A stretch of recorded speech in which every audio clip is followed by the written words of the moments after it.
PoK में अगस्त क्रांति शुरू हो गई है। असल में पिछले 7 दिनों से पूरा पाकिस्तान मिलकर चंद्रयान के बारे में तरह तरह के बयान दे रहा था। पाकिस्तानियों का पूरा ध्यान चंद्रयान पर फिक्स हो गया और इसी बीच उनके हाथ से पीओके निकल गया। आजकल पीओके के चौक चौराहों पर बॉर्डर का दरवाजा तोड़कर भारत के साथ मिलने के नारे लग रहे हैं। गिलगित बाल्टिस्तान के लाखों लोग सड़कों पर प्रदर्शन कर रहे हैं। इनकी तस्वीरें देखकर दुनिया हैरान है। सरहद पार बैठे कश्मीरियों ने इस्लामाबाद को आखिरी वार्निंग दी है कि अगर उनकी डिमांड नहीं मानी गई तो वो भारत का हिस्सा बन जाएंगे।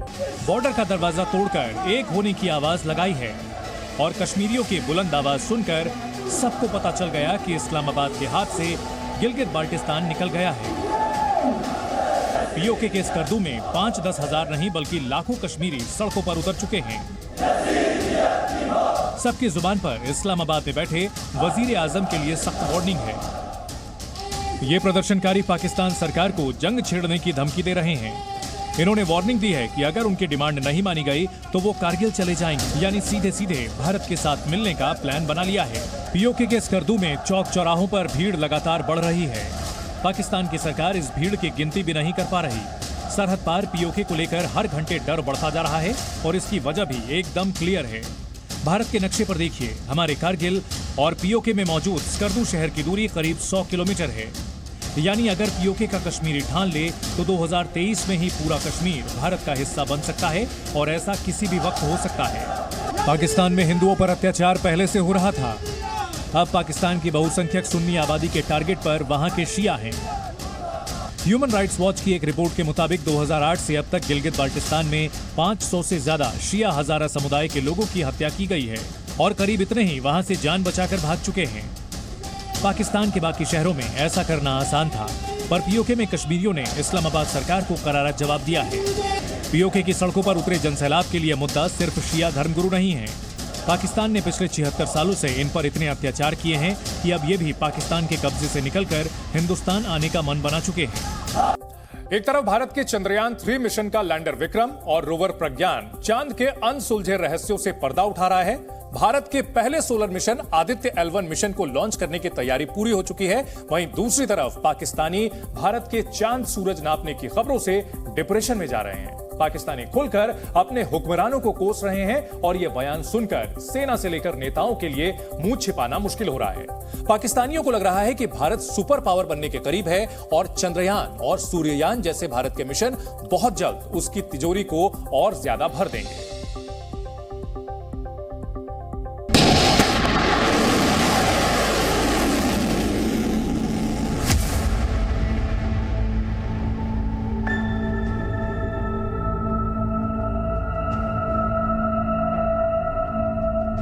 भारत में चांद के बाद सूरज के रहस्यों से पर्दा उठाने के लिए भेजे जा रहे आदित्य L1 मिशन लॉन्च की तैयारियां पूरी हो चुकी हैं। दुनिया अंतरिक्ष में भारत की रफ्तार देखकर हैरान है और पाकिस्तानी सुध-बुध खो बैठे हैं।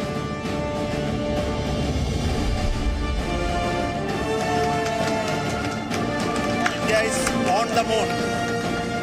इधर चंद्रयान 3 का रोवर भी चंद्रमा के रहस्यों को खोल रहा है। पाकिस्तानियों को भी रोजाना इसका अपडेट मिल जाता है कि प्रज्ञान ने आज ऑक्सीजन खोज ली और अब हाइड्रोजन की तलाश कर रहा है। प्रज्ञान अब लैंडर विक्रम की तस्वीर भी खींच रहा है। इसे इसरो ने साझा भी किया है। इधर पाकिस्तान में चर्चा है कि भारत साइकिल से चांद पर पहुंच गया, लेकिन पाकिस्तान अब बाइक से साइकिल पर आ गया है।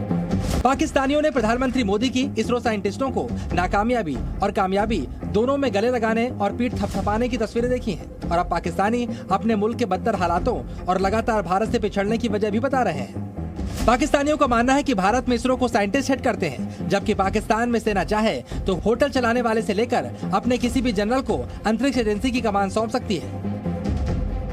अब हालात ये हैं कि पाकिस्तानियों को अपने घर में बिजली कब आएगी या नहीं आएगी इसका यकीन नहीं, लेकिन भारत का सोलर मिशन कामयाब होगा इसका 100% यकीन है।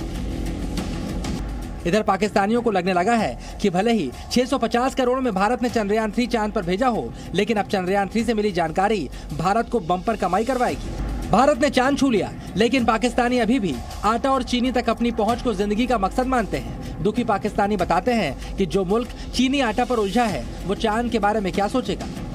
पाकिस्तान के दर्द को आप इस तरह से समझ सकते हैं कि कि भारतीयों के एक हाथ में दुनिया की 5वीं इकोनॉमी होने का तमगा है और दूसरे हाथ में चांद के दक्षिण ध्रुव में पहली बार उतरने की कामयाबी। लेकिन पाकिस्तानियों ने माना उनकी हैसियत अब 2 केले खरीदने की भी नहीं रही। कुल मिलाकर चंद्रयान 3 के बाद अब सोलर मिशन की खबरें पाकिस्तान को कंगाली के जख्मों पर नमक जैसी लग रही हैं और अपने हुक्मरानों से उन्हें महंगाई और बेरोजगारी जैसे जो जख्म मिले हैं उनकी टीस कभी भी विद्रोह का रूप ले सकती है। ब्यूरो रिपोर्ट, जी मीडिया। आज भारत समेत पूरी दुनिया में एक अद्भुत खगोलीय घटना दिखेगी जिसे सुपर ब्लू मून कहते हैं। सबसे बड़े और चमकदार चांद का दीदार करने का प्लान आपने किया होगा, पर इस सुपर ब्लू मून को लेकर आपके दिमाग में कई सवाल भी उठ रहे होंगे। आज हम आपको सुपर ब्लू मून के बारे में जो भी सवाल आपके दिमाग में उठ रहे हैं उन सब का जवाब सुपर ब्लू मून की पाठशाला में देंगे। सुपर ब्लू मून के बारे में A to Z समझने के लिए पहले आपको बताते हैं कि सुपर मून क्या होता है। चांद पृथ्वी के चारों ओर एक अंडाकार कक्षा में चक्कर लगाता है, जिसकी वजह से पृथ्वी और चांद के बीच की दूरी हर दिन बदलती रहती है। जब चांद पृथ्वी से सबसे ज्यादा दूर होता है तो उसे एपोजी कहते हैं। जब चांद पृथ्वी के सबसे करीब होता है तो इस स्थिति को पेरिजी कहते हैं। एपोजी में भारत, धरती और चांद के बीच की दूरी करीब 4 लाख किलोमीटर होती है, लेकिन पेरिजी में धरती से चांद की दूरी करीब 3.63 लाख किलोमीटर हो जाती है। जब चांद पेरिजी यानी धरती के सबसे करीब हो और पूर्णिमा यानी फुल ब्लू मून पड़ रहा हो तो उसे ही सुपर मून कहा जाता है। 1979 में एस्ट्रोलॉजर रिचर्ड नोल ने पहली बार सुपर मून शब्द का इस्तेमाल किया था। सुपर मून के वक्त धरती से चांद 14% ज्यादा बड़ा और 30% ज्यादा चमकदार दिखाई देता है। लेकिन अगर आप समझ रहे हैं कि इस दिन चांद का साइज या चांद की चमक बढ़ जाती है तो यह गलत है। धरती के पास होने की वजह से चांद के बड़े और चमकदार होने का एहसास होता है। चलिए अब आप समझिए कि ब्लू मून क्या होता है। 29.5 दिन में चांद का एक साइकिल पूरा होता है, लेकिन जब एक महीने में 2 बार पूर्णिमा हो तो इसे ब्लू मून कहते हैं। अगस्त 2023 यानी इस महीने की 1 तारीख को पूर्णिमा थी। अब 30 अगस्त यानी आज दूसरी पूर्णिमा है, इसलिए इसे ब्लू मून कहा जा रहा है। देशहित पाठशाला के अगले चैप्टर में आपको बताते हैं कि सुपर ब्लू मून क्या होता है, क्योंकि आज फुल मून, सुपर मून और ब्लू मून तीनों इवेंट हैं। यानी जब फुल मून यानी पूर्णिमा, सुपर मून यानी पृथ्वी के सबसे करीब चांद और महीने में 2 बार पूर्णिमा पड़े तो इसे सुपर ब्लू मून कहा जाता है। अब आपके दिमाग में सवाल आ रहा होगा कि क्या सुपर ब्लू मून के दिन चांद नीला दिखेगा? तो ऐसा बिल्कुल नहीं है। ब्लू मून शब्द का नीले रंग से कोई लेना देना नहीं है। महीने के दूसरे फुल मून को ब्लू मून का नाम दिया गया है। साल 1940 से ब्लू मून का चलन शुरू किया गया। सुपर मून में चांद बड़ा तो दिखेगा लेकिन नीला नहीं दिखेगा। अब आप ये भी समझ लीजिए, क्या चांद नीला दिखाई दे सकता है?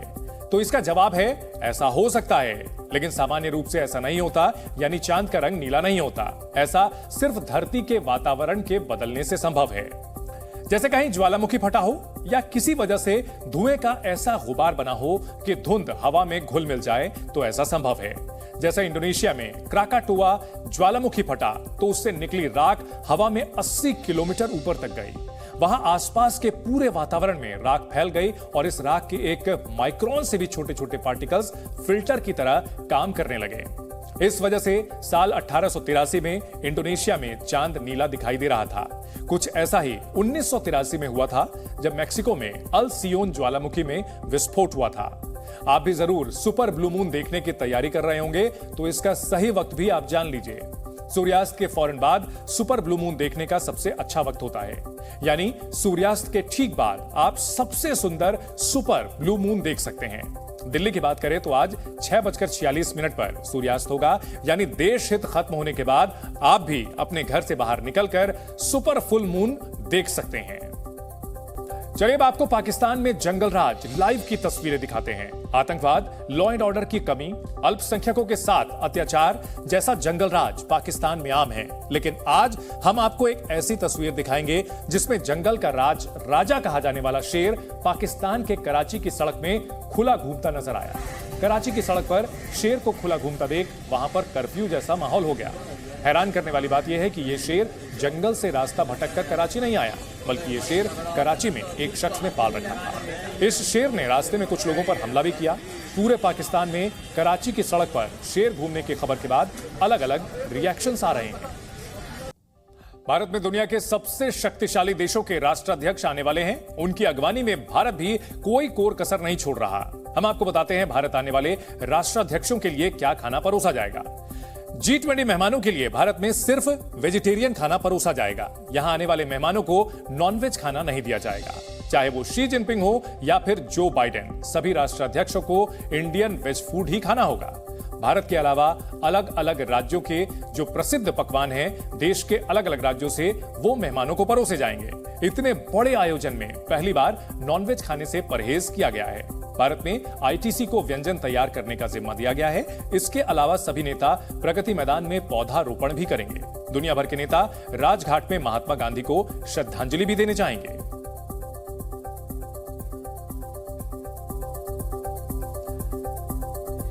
अमिताभ बच्चन के घर पहुंची है सीएम ममता बनर्जी। पश्चिम बंगाल की मुख्यमंत्री ममता बनर्जी ने अमिताभ बच्चन को राखी बांधी है और ये तस्वीरें जब ममता बनर्जी ने अमिताभ बच्चन के परिवार से मुलाकात की है, आप देख सकते हैं।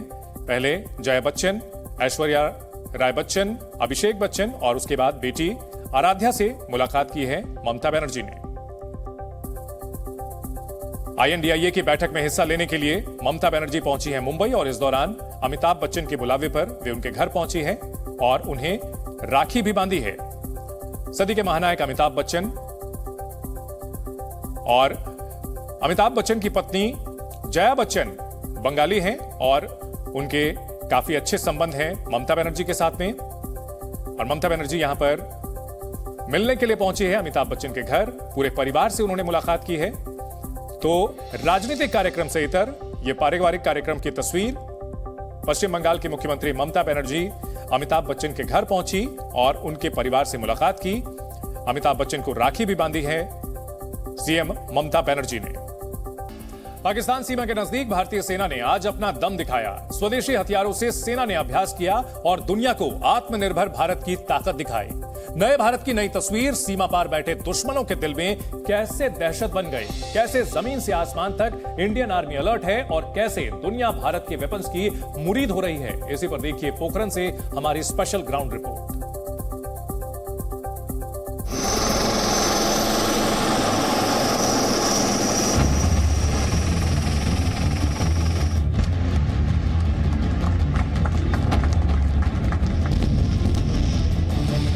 पोखरण में आत्मनिर्भर भारतीय सेना ने धमाकेदार शक्ति प्रदर्शन किया है। जमीन से लेकर आसमान तक ये ताकत दुश्मन की नींद उड़ाने वाली है।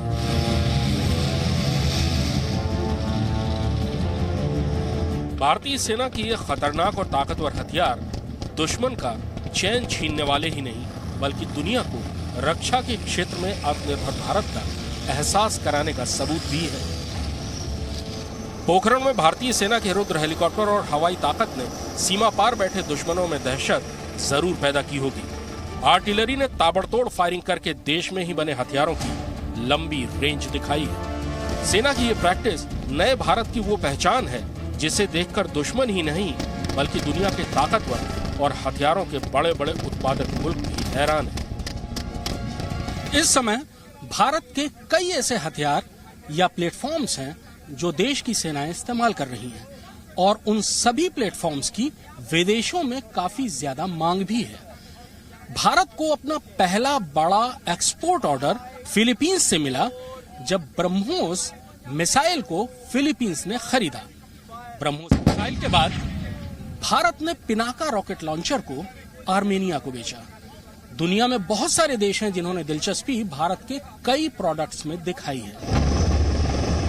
स्वदेशी रुद्र हेलीकॉप्टर से टारगेट को तबाह करने की ये तस्वीर की ताकत का वो पैमाना है जिसे कड़ी मेहनत और पूरी रणनीति के साथ हासिल किया गया है। दुश्मन के टैंकों को तबाह करने के लिए रुद्र हेलीकॉप्टर हेलिना मिसाइल से लैस। इसके अलावा रुद्र रॉकेट और मशीन गन से भी दुश्मन पर हमला करता है। रेगिस्तान में उड़ती हुई धूल के बीच अर्जुन टैंक ने अपनी मारक क्षमता का प्रदर्शन किया। अब इस प्रदर्शन की वजह समझिए। आज ब्राजील के सेना प्रमुख जनरल मिगुएल रिवेरा के सामने भारतीय सेना ने हथियारों का पावर पॉइंट प्रेजेंटेशन किया, जिसमें जमीनी और हवाई हथियारों के साथ आईसीवी यानी इन्फेंट्री कॉम्बैट व्हीकल भी शामिल रहा। इन्फेंट्री कॉम्बैट व्हीकल्स यानी आईसीवी का इस्तेमाल लड़ाई के मैदान में बहुत ज्यादा होता है। ये वो बख्तरबंद गाड़ियां हैं जिनके अंदर इन्फेंट्री यानी पैदल सेना छुपकर आगे बढ़ती है। बख्तरबंद होने की वजह से मैदान में दुश्मन की गोलाबारी का इस पर असर नहीं होता है और ये ट्रैक्ड होने की वजह से टैंकों के साथ उसी रफ्तार से आगे बढ़ते हैं। भारतीय सेना सोवियत संघ से आयातित बीएमपी का इस्तेमाल करती रही है, लेकिन अब आईसीवी यानी इन्फेंट्री कॉम्बैट व्हीकल्स का निर्माण भारत में ही हो रहा है। इनको नाम दिया गया है सारथ। बदलते दौर और चुनौतियों के साथ भारतीय सेना ने भी खुद में कई बदलाव किए हैं। भारत में ही बने इन्फेंट्री कॉम्बैट व्हीकल भी उसी बदलाव का एक हिस्सा है, जो दुश्मन के खात्मे के लिए सबसे आधुनिक इक्विपमेंट से लैस है। इसमें स्टिक 10 की होती है टोटल मिला के। इसके बाद इसके फायर पावर में ATGM anti tank guided missile concourse है, जिसकी रेंज करीबन 4 किलोमीटर है। उसके अलावा 30 mm कैनन है, जिसमें AP और HE राउंड फायर किया जाता है, और 7.62 mm PKT है, जो दुश्मन के इन्फेंट्री के खिलाफ यूज किया जाता है। बीते कुछ सालों में भारत ने हथियारों का देश में ही उत्पादन करने में बड़ी कामयाबी हासिल की है। यही वजह है कि दुनिया के कई देश भारत से हथियार खरीदने में दिलचस्पी दिखा रहे हैं। हथियारों के सबसे बड़े आयातकों में से एक भारत ने रक्षा के क्षेत्र में आत्मनिर्भर होने में बहुत तेजी दिखाई। ये रफ्तार लगातार बनी हुई है और उम्मीद है कि बहुत जल्दी भारत उन देशों में शामिल होगा जो दुनिया के बहुत सारे देशों को रक्षा उत्पाद बेचते हैं। आसमान में दुश्मन को दहलाने और उसकी हर हरकत को नाकाम करने के लिए भारत ने स्वदेशी Akash air defence missile system develop किया है। ये मिसाइल सिस्टम भारतीय सेना और वायुसेना दोनों में शामिल हो चुका है और दुश्मन के लड़ाकू विमानों, ड्रोन और मिसाइलों को आसमान में ही तबाह करने में सक्षम है। खास बात यह है कि भारतीय सेनाएं पहले इन सारे रक्षा उत्पादों का इस्तेमाल खुद कर रही हैं और भारतीय सेनाएं जिन अलग अलग तरीके के वातावरण में, जो कि दुनिया के सबसे चुनौतीपूर्ण वातावरण है, वहां इन हथियारों, इन प्लेटफॉर्म्स, इन सिस्टम्स का इस्तेमाल कर रही हैं। इसलिए दुनिया के किसी भी देश को भारतीय प्रोडक्ट के बारे में कभी ये शक नहीं होता कि वो किसी भी हालात में अच्छा काम नहीं करेगा, और यही भारतीय प्रोडक्ट्स को पूरी दुनिया में सबसे ज्यादा प्रसिद्धि दिलाएगा। Krishna Mohan Mishra, Zee Media, Pokhran firing range, Rajasthan. Pokhran में भारतीय सेना ने जो ताकत दिखाई है वो महज एक ट्रेलर है। आर्मी के जोश और जज्बे की हकीकत देखकर पाकिस्तान और चीन दोनों सहमे हुए हैं। यही वजह है कि जिनपिंग की सेना डरी हुई है। मीडिया रिपोर्ट्स के मुताबिक उत्तरी लद्दाख में चीनी सेना ने सैनिकों और हथियारों के लिए अंडरग्राउंड बंकर का निर्माण किया है। जिस जगह बंकर बनाए जाने की खबर है वो अक्साई चीन में है। एक्सपर्ट इसे चीन का डर क्यों बता रहे हैं, जिनपिंग की सेना जमीन के अंदर जाने को क्यों मजबूर है, आपको इस रिपोर्ट में दिखाते हैं।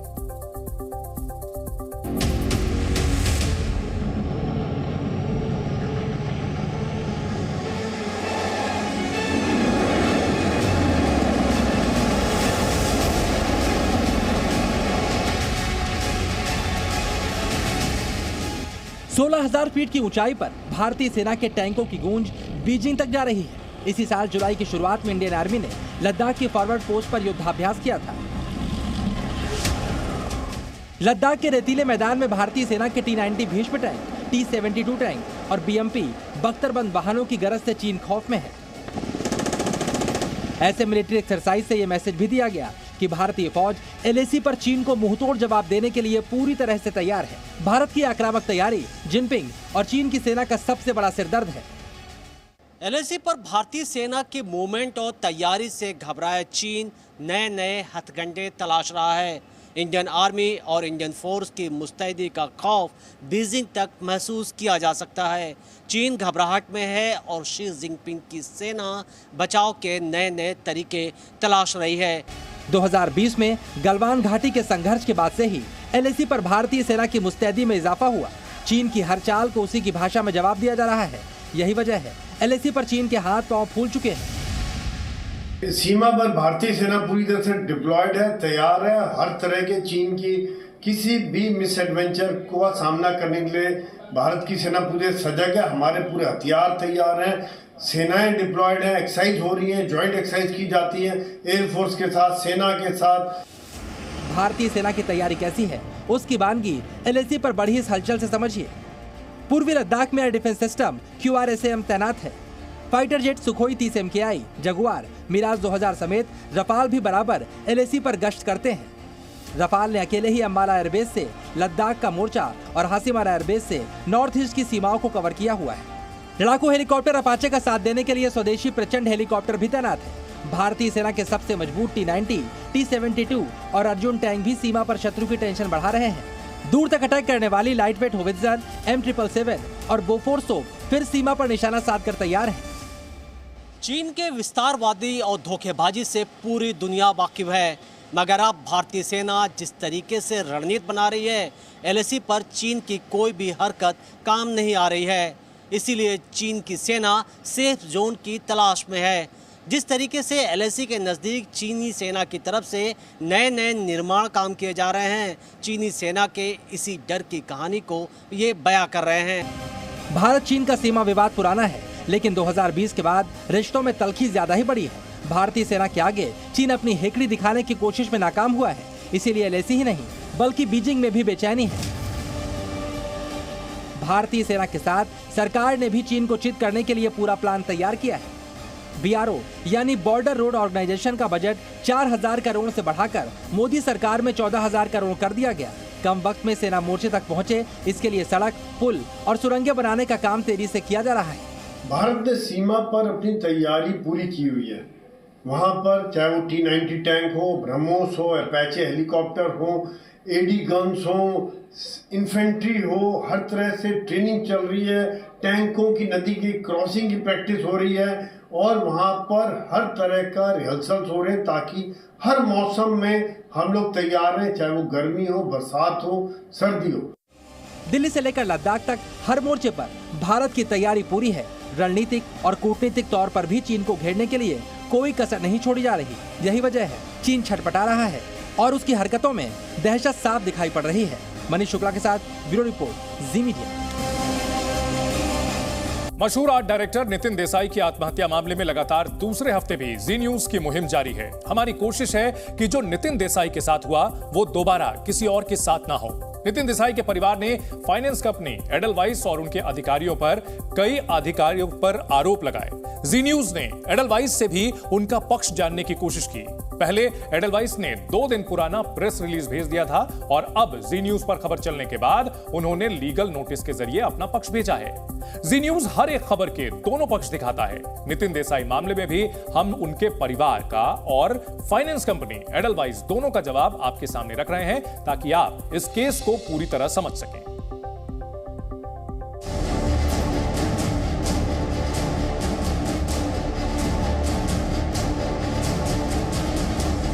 नितिन देसाई केस में एडलवाइस ने आधिकारिक तौर पर जी न्यूज को लीगल नोटिस भेजकर जवाब दिया है। एडलवाइस के इस आधिकारिक जवाब के मुताबिक 2016 में नितिन देसाई और उनकी पत्नी नैना देसाई की company ND arts private limited ने एडलवाइस ग्रुप की कंपनी ECL फाइनेंस से 150 करोड़ का लोन लिया। फरवरी 2018 में उन्होंने ECL फाइनेंस से 31 करोड़ का लोन और लिया।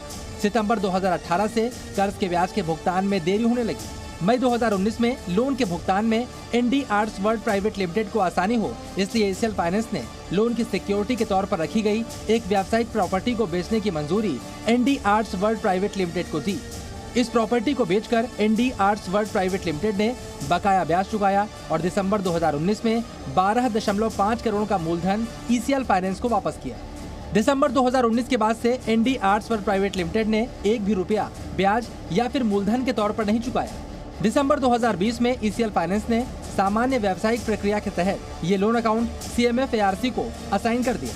CMF ARC ने कर्ज वसूली के लिए कई कोशिशों के बाद ND arts world private limited के लोन अकाउंट को भुगतान न होने की वजह से NPA घोषित किया।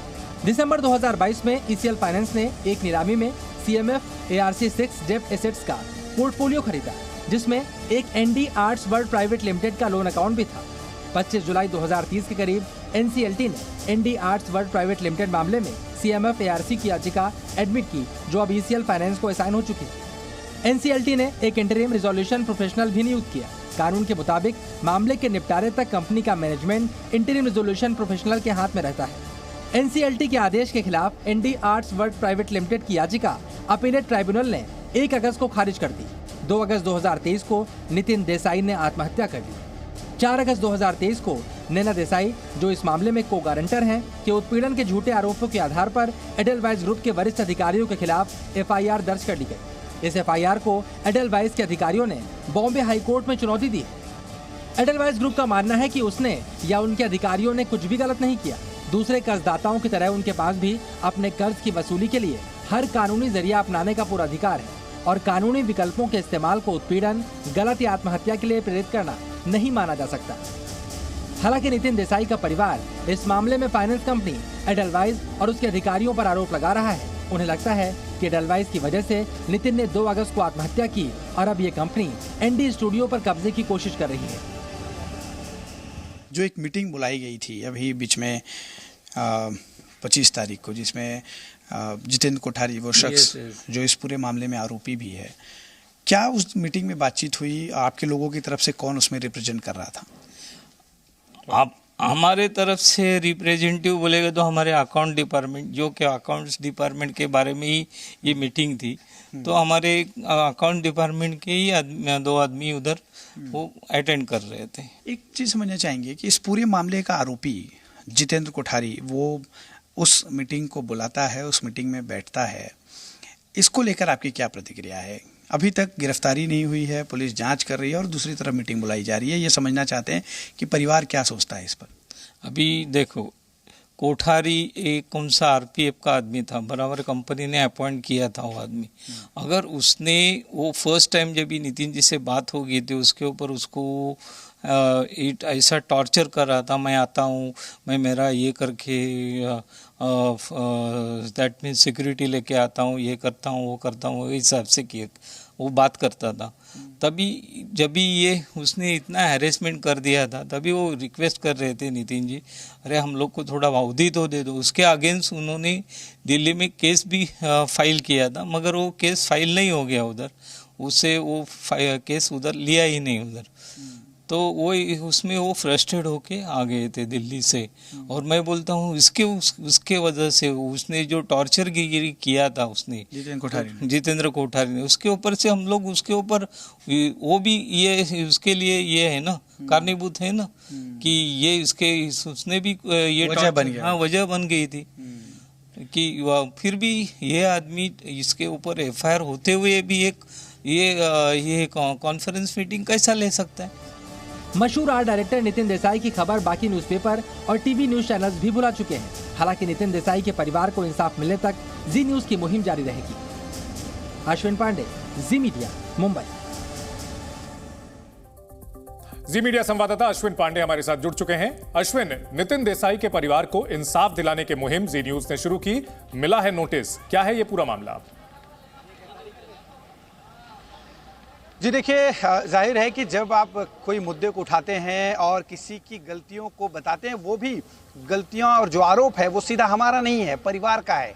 परिवार के लोगों को टॉर्चर किया जाता है, परिवार के लोगों को लोन की रिकवरी के लिए परेशान किया जाता है। ना सिर्फ कंपनी करती है बल्कि एनसीएलटी के द्वारा जो आईआरपी का अपॉइंटमेंट होता है, जितेंद्र कोठारी, देखिए ये शब्द साफ तौर पर श्रीकांत देसाई के हैं जो नितिन देसाई के चाचा हैं। उन्होंने साफ तौर पे कहा कि लगातार उन्हें परेशान किया जा रहा था। जितेंद्र कोठारी द्वारा ये कहा गया कि बाउंसर भेजेंगे, आपको वहां से निकाला जाएगा, धमकियां दी जा रही थी। यानी कि जो लीगल प्रोसेस है उसे फॉलो करने की बजाय सीधे तौर पर धमकियां देना, ये कहीं ना कहीं लीगल फ्रेम में बैठता नहीं है। और यही कारण है कि परिवार ने आरोप लगाया और परिवार के आरोप लगाने और नितिन देसाई की ऑडियो रिकॉर्डिंग जो थी, उस ऑडियो रिकॉर्डिंग में इन सभी 5 आरोपियों के नाम बाकायदा नितिन देसाई ने लिए हुए हैं। उनका डाइंग स्टेटमेंट है जो बेहद ही महत्वपूर्ण माना जाता है ऐसे मामलों में। सुसाइड नोट हो गया या फिर ऑडियो रिकॉर्डिंग उन्होंने तब जो है रिकॉर्ड की है जब उन्होंने आत्महत्या करने के कुछ घंटों पहले, बोल सकते हैं कुछ मिनटों पहले,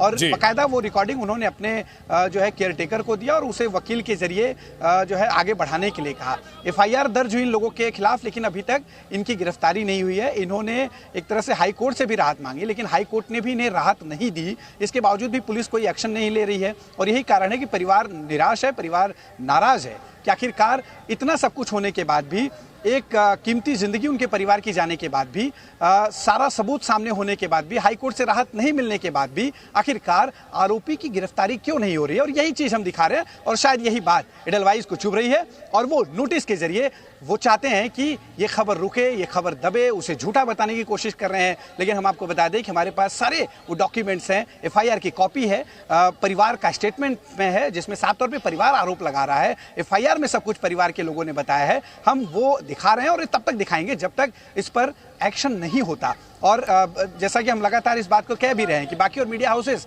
पीछे हट चुके हैं, वो इस खबर को शायद भूल चुके हैं, नितिन देसाई को भूल चुके हैं, लेकिन मशहूर आर्ट डायरेक्टर नितिन देसाई के परिवार को इंसाफ दिलाने की जो हमारी मुहिम है वो आगे भी जारी रहेगी। जी, निश्चित तौर पर परिवार को इंसाफ दिलाने की मुहिम और जो परिवार ने आरोप लगाए हैं वो हमने जनता के सामने रखे हैं और अपने व्यूअर्स को दिखाया है। और इस मामले में एडलवाइस को जब हमने उनसे पक्ष जानने की कोशिश की तो पहले एक पुराना उन्होंने अपना एक मेमोरेंडम भेज दिया और उसके बाद इस मामले में हमें नोटिस भेजा गया है। बहुत शुक्रिया पूरी जानकारी के लिए अश्विन। जी न्यूज़।